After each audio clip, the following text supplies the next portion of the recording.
बांग्लादेश भारत के लिए problem create कर रहा है, यह आपको अच्छे से पता है।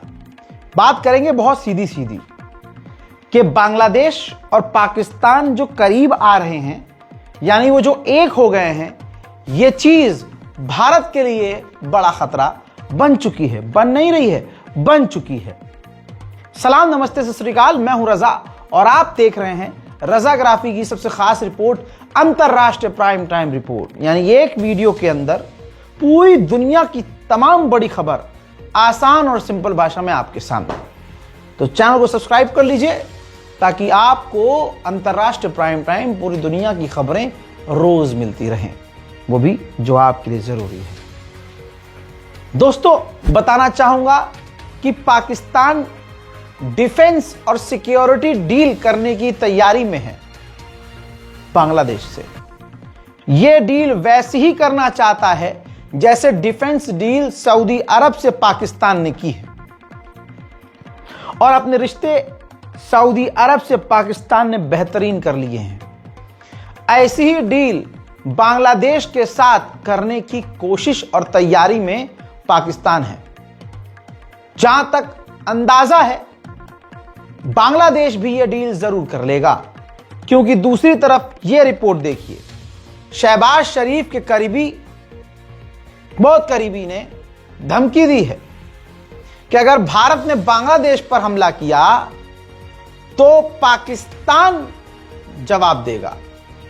और पाकिस्तान ढाका के साथ पूरी तरह से खड़ा हुआ है। बांग्लादेश में शेख हसीना के विरोधी का जो कत्ल हुआ, उसका इल्जाम भारत पर लगा, बड़ा बवाल हुआ।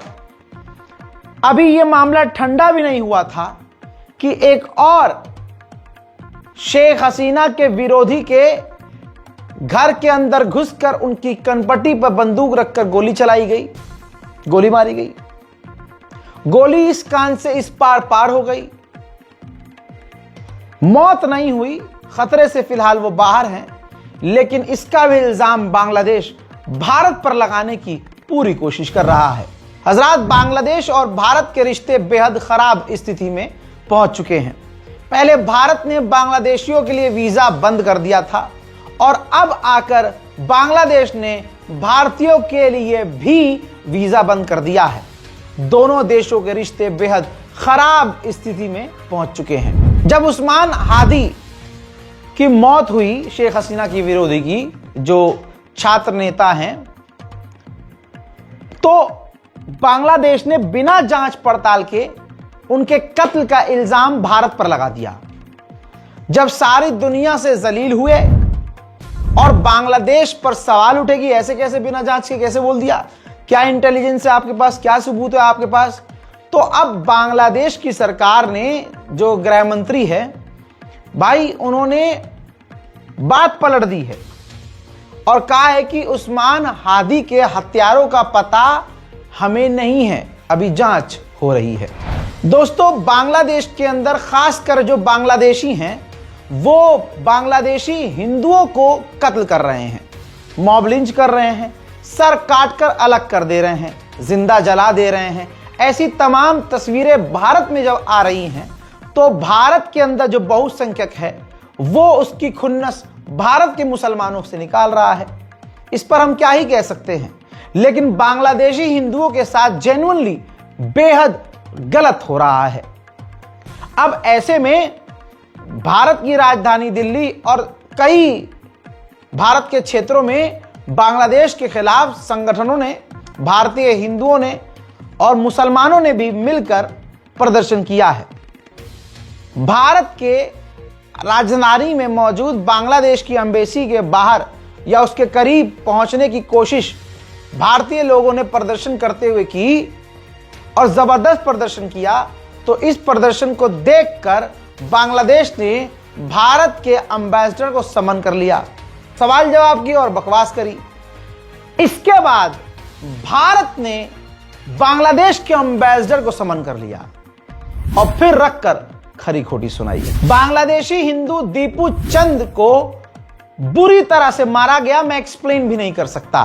भारत ने जबरदस्त विरोध किया, भारत सरकार ने नाराजगी जताई और अब बांग्लादेश की सरकार जब प्रेशर में आई गालियां खा के, तो बांग्लादेश की सरकार ने निंदा की कि भाई दीपू चंद के साथ गलत हुआ और हम दीपू चंद के परिवार को आर्थिक सहायता देने को तैयार हैं। इसके बाद बांग्लादेश की सरकार कई मुद्दों पर बैकफुट पर जाती हुई नजर आई है।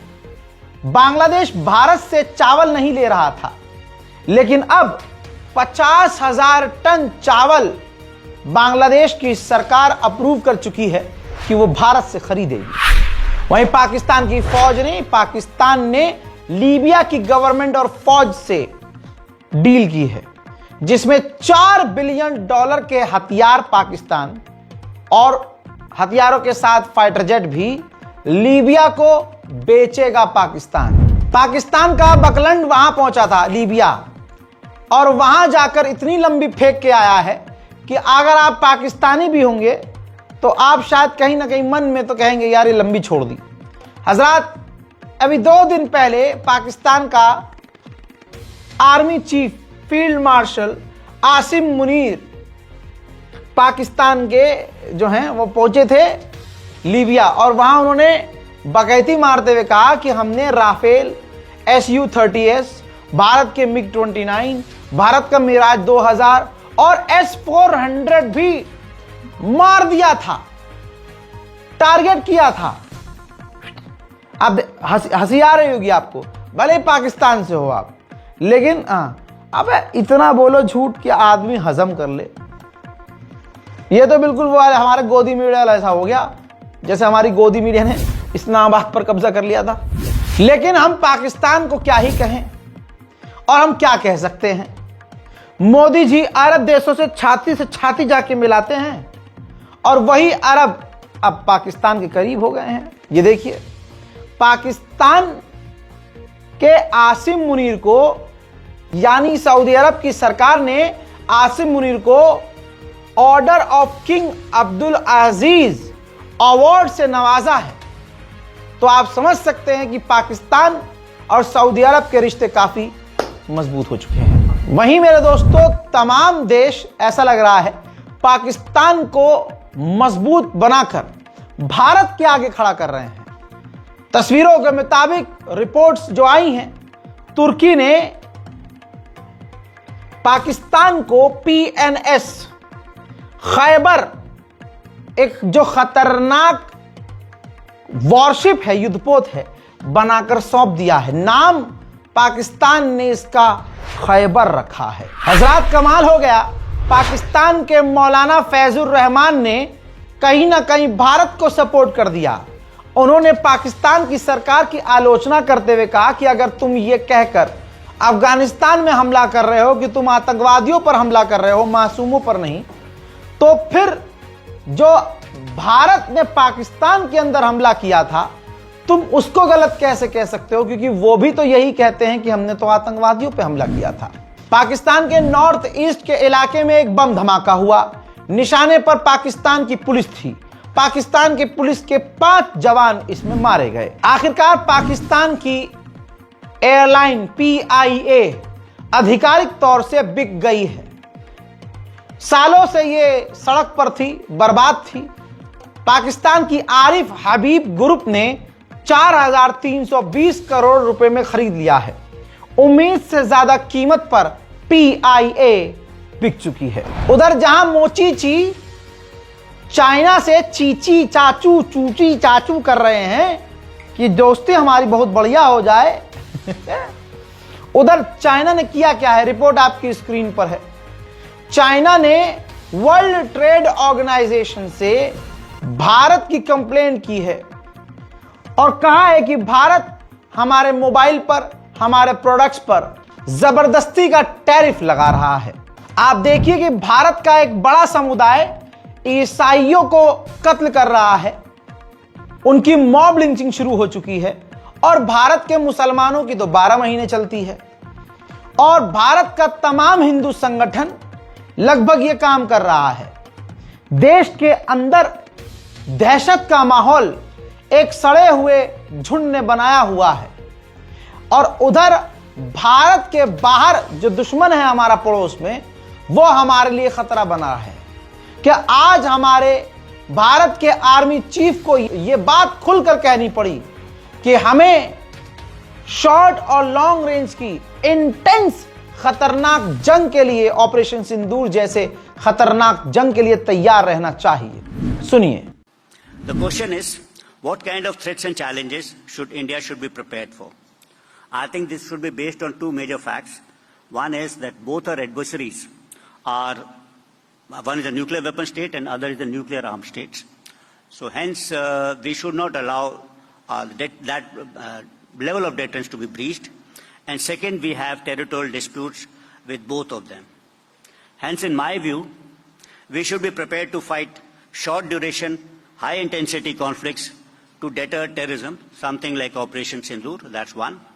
Second, we should be prepared for a land-centric, long-duration conflict because we have land disputes, yet try and avoid it.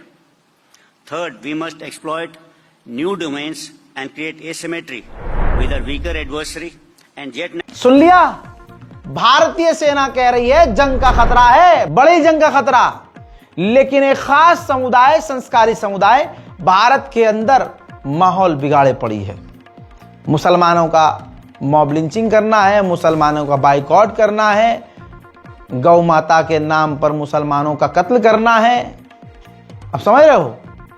भले ही उत्तर प्रदेश 40% से ज्यादा अकेले गाय का गोश्त एक्सपोर्ट करता है, तो योगी जी को यह रिपोर्ट नजर नहीं आ रही। तवज्जो, यह है दोगलापन। डोनाल्ड ट्रंप ने फिर से गाया है कि मैंने दो देशों के बीच, इंडिया पाकिस्तान के बीच परमाणु जंग रुकवाई। पाकिस्तान के प्रधानमंत्री फील्ड मार्शल भी दोनों इस बात को कह चुके हैं कि मैंने 100 मिलियन से ज्यादा लोगों की जान बचाई। उधर रशिया भारत के साथ धोखा कर रहा है। कई भारतीय छात्र मारे गए हैं, कई भारतीय छात्र अभी भी फंसे हुए हैं। एक पेशाब पीने वाला झुंड जो यह सोचता और मानता है कि फाफा ने जंग रुकवा दी थी, उनके मुंह में मूतने का समय आ गया है।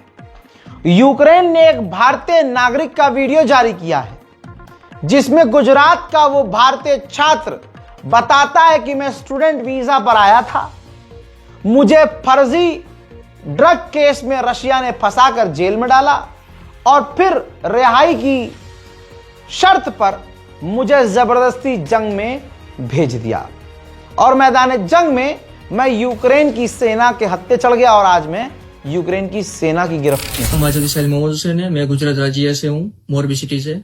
2024 में मैं रशिया में अपने स्टडीज के लिए आया था, लेकिन अपने कुछ फाइनेंशियल प्रॉब्लम्स और वीजा प्रॉब्लम्स की वजह से कुछ प्रॉब्लम में फंस गया था, तो इसलिए रशिया में कुछ लोगों के कॉन्टेक्ट में आने की वजह से ड्रग केस में फंस गया हूँ और मुझे यहाँ पर पुलिस, वेस्टर्न गवर्नमेंट और पुलिस की वजह से 7 सालों की जेल हुई थी as a narcotic criminal case में। हालांकि मैंने इस मामले में कुछ किया नहीं, लेकिन फिर भी 7 सालों की जेल हुई है और जेल के अंदर कुछ पुलिस वालों के बहकावे में आने की वजह से Russia Ukraine war contract sign किया है, जो एक सबसे बड़ी गलती है। इस वजह से यहाँ पर फिलहाल मैं यूक्रेन में फंसा हुआ हूँ as a like war criminal. So now I don't like, फिलहाल तो अभी होपलेस हूँ, पता नहीं अब आगे क्या होने वाला है। मणिपुर वाले मामले से लेकर यूक्रेन की जंग फाफा ने रुकवा दी थी, इस तमाम बकैती पर आपने देखा कि फर्जी आदमी कितना अकड़ के चला। सच्चाई यह है कि आज भी 50 भारतीय रूस की सेना में फंसे हुए हैं। यूक्रेन और रूस की जंग में 26 भारतीयों की मौत हो चुकी है। मजाल है कि अंडुओं के पापा ने कुछ कहा हो। अरे भाई, जिन अंधभक्तों ने अंधभक्ति करते हुए महाकुंभ में अपनों को मरता हुआ देखकर भी अपने फाफा के लिए कुछ नहीं बोले और फाफा के अगेंस्ट नहीं बोले, वो अब बोलेंगे क्या? उधर भारतीय डिफेंस को काफी ज्यादा मजबूती मिल गई है। भारत ने आकाश एनजी मिसाइल डिफेंस सिस्टम का टेस्ट कर लिया है। हजरात, इसकी खासियत यह है कि अलग अलग ऊंचाई और अलग अलग दूरी तक ये डिफेंस सिस्टम काम करता है, जिसकी तस्वीर मैं आपको दिखा रहा हूं। कामयाबी से इसका टेस्ट कर लिया है। लो एल्टीट्यूड और लॉन्ग रेंज पर भी ये काम करता है। लॉन्ग एल्टीट्यूड, हाई एल्टीट्यूड, यानी अलग अलग, मतलब फॉर एग्जाम्पल डिफेंस सिस्टम की रेंज होती है 200 किलोमीटर, तो भाई ये 200 किलोमीटर, 150 किलोमीटर, 50 किलोमीटर एक साथ अलग अलग रेंज के आने वाले हथियारों को मारकर गिरा सकता है।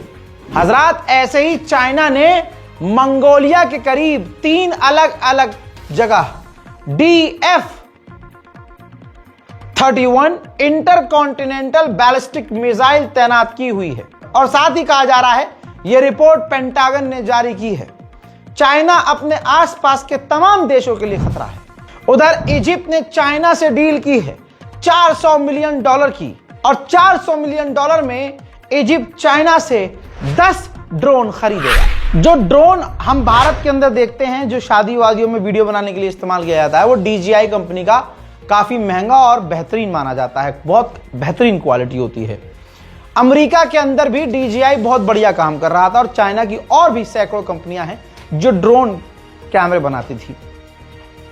अमेरिका ने उन तमाम चाइनीज ड्रोन को USA के अंदर, अमेरिका के अंदर बैन कर दिया है, जिस पर चीन भड़क गया और कहा है यह सरासर गलत है। साउथ कोरिया ने ब्राजील की मदद से, ब्राजील के इलाके से ही अंतरिक्ष में सैटेलाइट लॉन्च करने की कोशिश की, लेकिन वो लॉन्च बुरी तरह से फेल हो गया।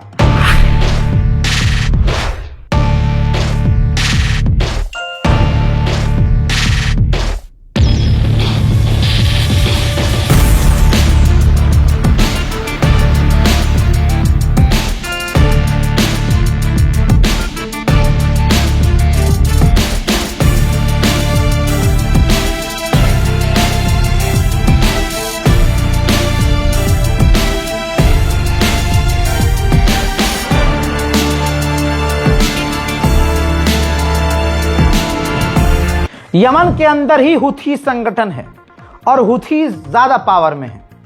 हुथीज ने यमन की सरकार से डील की है।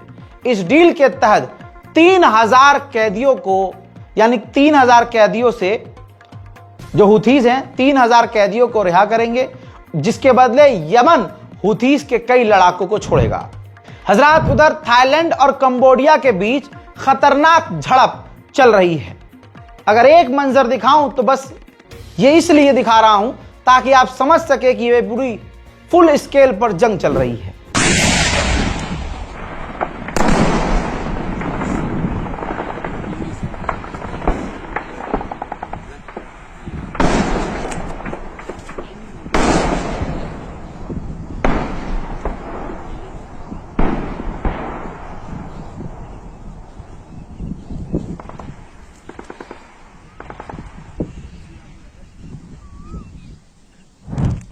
कंबोडिया और थाईलैंड बुरी तरह से भिड़े हुए हैं। कंबोडिया के आर्मी के द्वारा कंफर्म किया गया है कि अब तक हमारे 21 से 22 लोग मारे जा चुके हैं। उधर अमेरिका ने वेनेजुएला के 3 टैंकरों को अब तक सीज कर लिया है। वेनेजुएला पहले ही बोल चुका है कि अमेरिका हमारे तेल को चुरा रहा है। वहीं अमेरिका ने वेनेजुएला के खिलाफ UN में कहा है कि वहां के राष्ट्रपति, वेनेजुएला के राष्ट्रपति को रिजाइन देना होगा, वहां से जाना होगा, और हम वेनेजुएला पर अभी और कड़े बैन लगाएंगे। उसी UN के अंदर अमेरिका के मुंह पर बैठकर रूस ने वेनेजुएला का साथ दिया और अमेरिका का विरोध किया। हजरात, वेनेजुएला की जो एक शिप सीज की है, पता चला कि अमेरिका ने उस जो शिप को सीज किया है वो चाइना की है, जिस पर चाइना अमेरिका पे भड़क गया है। उधर अमेरिका ने वेनेजुएला के करीब और फौज और भारी मात्रा में युद्धपोत भेज दिए हैं। उधर वेनेजुएला तमाम इन चीजों के बावजूद लगातार अपने तेल दूसरे देशों को भेज रहा है, बेच रहा है। पूरी दुनिया देख रही है कि अमेरिका डकैती डाल रहा है। जब पत्रकार ने पूछा, जो आपने ऑयल टैंकर, जो समुद्री जहाज सीज किया है वेनेजुएला का, आप उसके तेल का क्या करोगे, तो ट्रंप ने कहा कि हम बेच देंगे और हम जहाज भी रखेंगे। ये डकैती नहीं तो क्या है? सुनिए। Speaking of Venezuela, oil. What are we going to do with the oil that we have? Going to do with what? The oil that has been seized. The United States seized 1.9 million barrels of oil on December 10th. We're going to keep it. We're keeping it. Where's it? Are we going to sell it or We're put it in the gonna keep strategic it. Maybe oil we'll sell reserve? it. Maybe we'll keep it. Maybe we'll use it in the strategic reserves. We're keeping it. We're keeping the ships also. Yep, Liz. Russia Venezuela के साथ तो है, लेकिन खतरा है उसके खुद के लोगों को।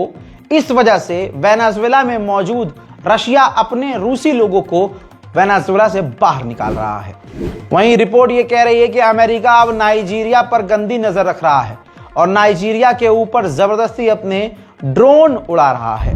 वहीं वेनेजुएला और खतरनाक काम कर रहा है। यह तस्वीर देखिए। वेनेजुएला इतना ताकतवर नहीं है, ना उसके पास इतनी खतरनाक फौज है, लेकिन दुश्मन से लड़ने के लिए अब वो आम लोगों को हथियारों की ट्रेनिंग दे चुका है और दे भी रहा है। और साथ में अब उन्हें हथियार भी, अपनी जनता को, आवाम को हथियार बांट रहा है। हजरात, अमेरिका कंगाली की स्थिति पे शायद है, इसीलिए यह दूसरे देशों की चीजों को डकैती से हासिल कर रहा है। पूरी दुनिया में दो लोगों का फसाद भागा फिर रहा है, इजराइल का और अमेरिका का। डेनमार्क का ग्रीनलैंड है और अमेरिका कहता है कि ग्रीनलैंड हमें चाहिए। दादागिरी और हरामीपना एक साथ। इतना ही नहीं, डोनाल्ड ट्रंप ने ग्रीनलैंड के लिए अपना एम्बेसडर बना दिया। इस पर डेनमार्क बुरी तरह से भड़क गया है और अमेरिका का विरोध किया है, और इस पर यूरोपीय यूनियन और फ्रांस ने डेनमार्क का साथ दिया है। दादागिरी इस कदर कि डोनाल्ड ट्रंप ने दुनिया के सामने फिर से रिपीट किया कि हमें ग्रीनलैंड चाहिए हमारी सिक्योरिटी, नेशनल सिक्योरिटी के लिए। कल को यह हराम का पिल्ला कह देगा हमें इंडिया चाहिए हमारी सिक्योरिटी के लिए, हमें फ्रांस चाहिए अमेरिका की सिक्योरिटी के लिए। सुनिए इस हरामी की बातें। We need Greenland for national security. Not for minerals. We have so many sites for minerals and oil and everything. We have more oil than any other country in the world. We need Greenland for national security. And if you take a look at Greenland, you look up and down the coast, you have Russian and Chinese ships all over the place. We need it for national security. We have to have it. And he wanted to lead the charge, so we're making him, Marco, today a special envoy. बताइए, अब इस अंतरराष्ट्रीय prime time report को share जरूर कीजिएगा, अपनी राय comment में जरूर लिखिएगा। फिलहाल के इस अपडेट में इतना ही। जय हिंद।